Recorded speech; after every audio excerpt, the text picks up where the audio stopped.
ကရွှေပလဲမှာအမိမိုက်တဲ့ဒီဇိုင်းတစ်ကြီးရောက်ထားပါရဲ့ပေါ့ဒါဆိုရင်စတာမင်ဘောင်းမီလေးပေါ့ तू ကဒီမဲ့ရှေ့ကဂျိတ်ကလေးနဲ့ဇစ်ကလေးပါတယ်ပေါ့နော်ဒီရုံးမကြီးမှာဝတ်ပြထားတာဆိုရင်ခါ40ထိကိုရတယ်ခါ40တင်က50ထိကိုရတယ်ပေါ့နော်အဲ့ဒါလေးဆိုရင်အဖြူလေးတဲ့ဟိုမှာအနက်အစင်းကလေးဆိုတော့အရန်ကိုမိမိုက်နဲ့စတိုင်ကြနေမယ်ဒီဇိုင်းသူကအရောင်အဖြစ်4ရောင်လာတယ်ပေါ့နော်စိုက်ကလည်း4စိုက်လာတယ်စိုက်ကဆိုရင်ခါ34 36 38 40ဆိုပြီးတော့4စိုက်လာတယ်အရောင်လေးတွေမင်းတစ်ချက်ပြပေးမယ်ဒါလေးကအဖြူလေးတွေကိုမှအနက်စင်းကလေး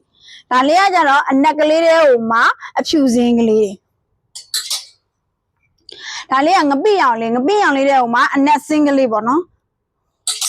ဒါကကြတော့ခဲရောင်လေးခဲတဲ့ဟိုမှာအနက်စင်းကလေးရဆိုပြီးတော့အရောင်ကမင်းတို့စီမှာ4ရောင်ရောက်ထားတယ်စိုက်ကလည်း4စိုက်ခါ34ဆိုရင်တင်က40ထိကိုရတယ်ပေါ့ခါ36ဆိုရင်တင်က42ထိကိုရပါတယ်ခါ40ဆိုရင်တော့တင်က50ထိကိုရပါတယ်ကဲဒါကလေးတွေအရင်ပဲပေါ့နော်ရုံသွားရုံတက်ဖဲဝတ်မလားတကယ်ချင်းနေနဲ့ပို့သွားရဆိုရင်တော့မိမိုက်နဲ့